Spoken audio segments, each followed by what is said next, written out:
Sir Gerald Kaufman. Madam Deputy Speaker, I was brought up as an Orthodox Jew and a Zionist. On a shelf in our kitchen was a tin box of the Jewish National Fund, into which we put coins to help the pioneers building a Jewish presence in Palestine. I first went to Israel in 1961, and I've been there since more times than I can count. I had family in Israel, and I have friends in Israel.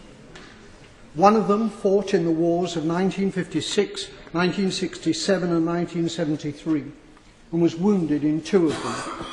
The tie clip which I'm wearing is made from a campaign decoration awarded to him, which he presented to me.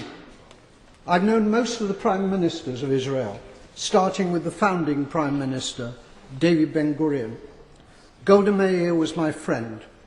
So was Yigal Allon, the Deputy Prime Minister, who as a general won the Negev for Israel in the 1948 War of Independence. My parents came to Britain as refugees from Poland. Most of their families were subsequently murdered by the Nazis in the Holocaust.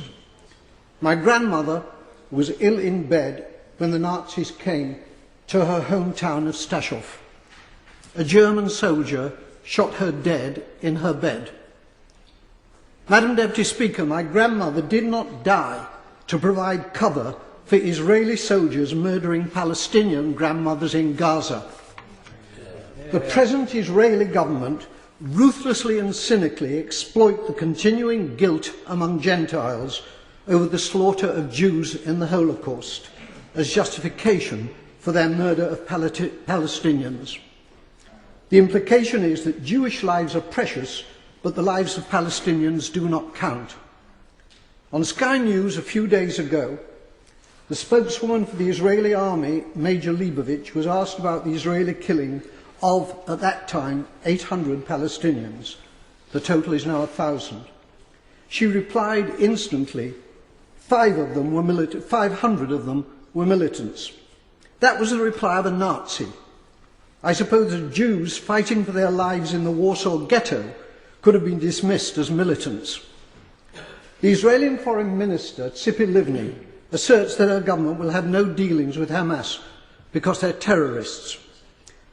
Tzipi Livni's father was Eitan Livni, Chief Operations Officer of the terrorist Irgun Tzvai Leumi, who organised the blowing up of the King David Hotel in Jerusalem, in which 91 victims were killed, including 4 Jews. Israel was born out of Jewish terrorism. Jewish terrorists hanged 2 British sergeants and booby-trapped their corpses. Irgun, together with the terrorist Stern Gang, massacred 254 Palestinians in 1948 in the village of Deir Yassin. Today, the present Israeli government indicate that they will be willing, in circumstances acceptable to them, to negotiate with the Palestinian President, Abbas, of Fatah. It's too late for that, Madam Deputy Speaker. They could have negotiated with Fatah's previous leader, Yasser Arafat, who was a friend of mine. Instead, they besieged him in a bunker in Ramallah, where I visited him. It's because of the failings of Fatah since Arafat's death that Hamas won the Palestinian election in 2006. Hamas is a deeply nasty organisation, but it was democratically elected, and it is the only game in town. The boycotting of Hamas, including by our own government, has been a culpable error from which dreadful consequences have followed.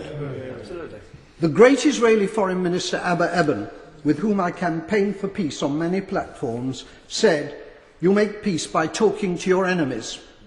However many Palestinians the Israelis murder in Gaza, they cannot solve this existential problem by military means.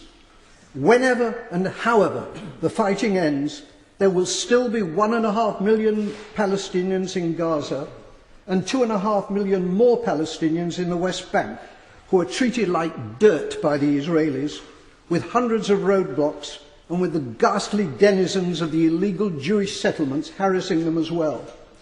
The time will come, not so long from now, when they will outnumber the Jewish population in Israel.